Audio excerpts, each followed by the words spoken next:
This is Kenneth Yates with MMAabsolute.com, and we're joined via Skype with Australian MMA fighter Soa Palelei. Soa, thank you for taking the time out to talk with us, especially with the time difference. We know how inconvenient these interviews can be.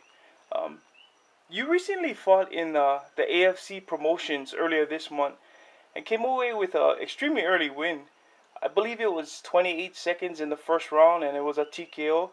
Did you expect the fight to end so quickly?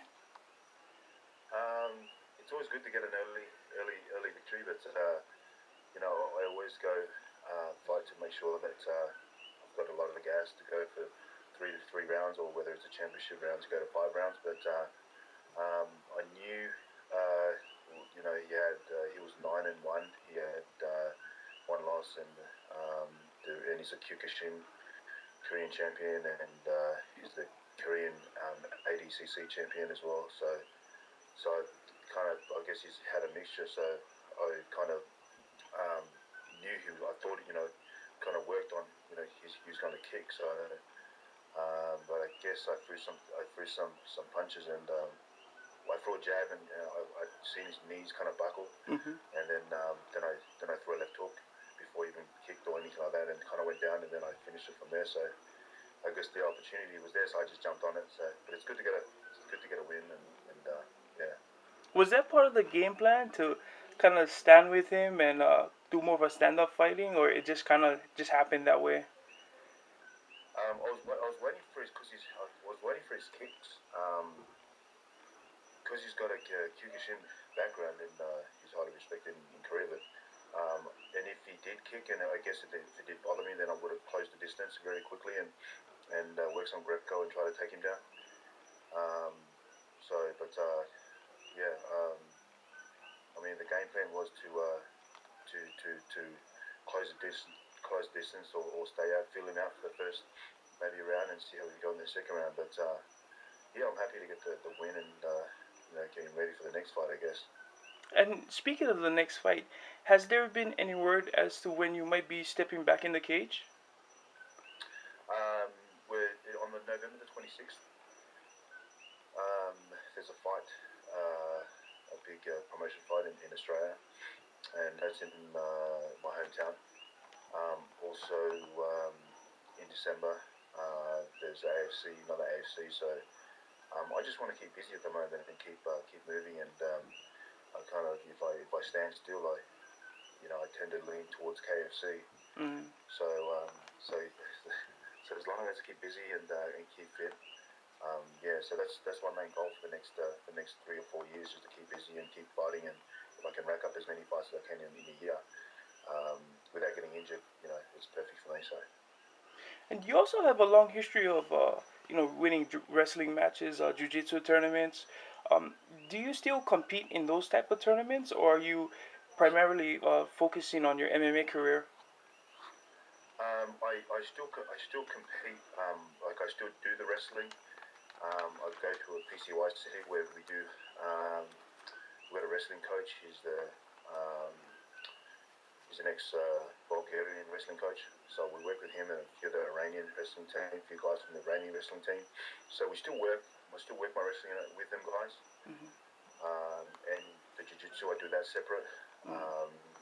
So as in competing competitions, I haven't really competed in the competition. Actually, like probably last year, I did a no-gi just to get some runs on the board, get some some cobwebs and stuff like that out. So it's not really my main concern. And I decided that week to go into that competition just to have a role. It wasn't something that I was competing for. So my main goal at the moment is MMA, fighting on the big show.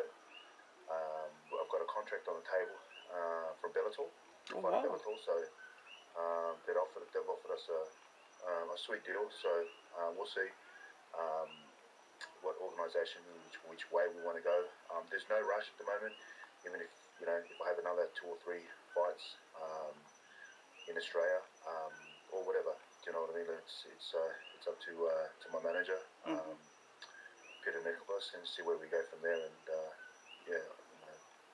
sky's the limit at the moment. So. Totally. Congratulations.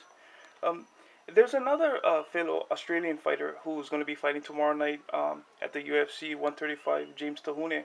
What are your thoughts on James and his chances on winning tomorrow? I think James he's always had a big career. I think he's an underrated fighter coming out of Australia. Um, he's got a promising career. He has had a few niggling injuries and stuff like that in the last couple of years. But he's very strong. He's very explosive. Um, his stand up is incredible. He's got a good wrestling.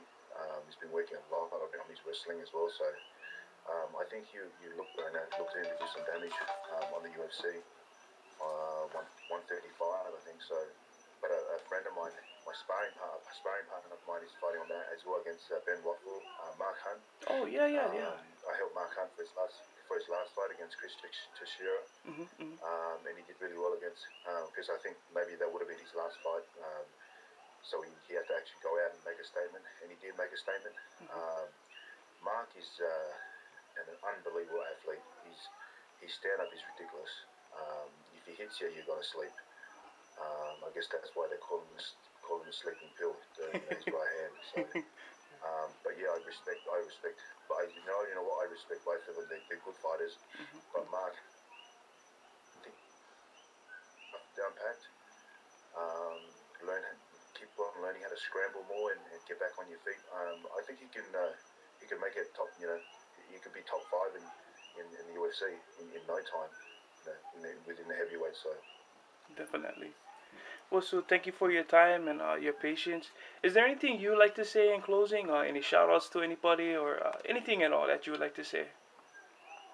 Just like to thank you guys for having me on your show. It's a privilege, and thank yourself, and just to my sponsors, Southern CrossFit, um, East Coast Supplements, Rapid Loss, Move by Nature, everythingmma.com.au, and there's a few other big ones out there I haven't mentioned. I'm sorry that yeah, but thanks.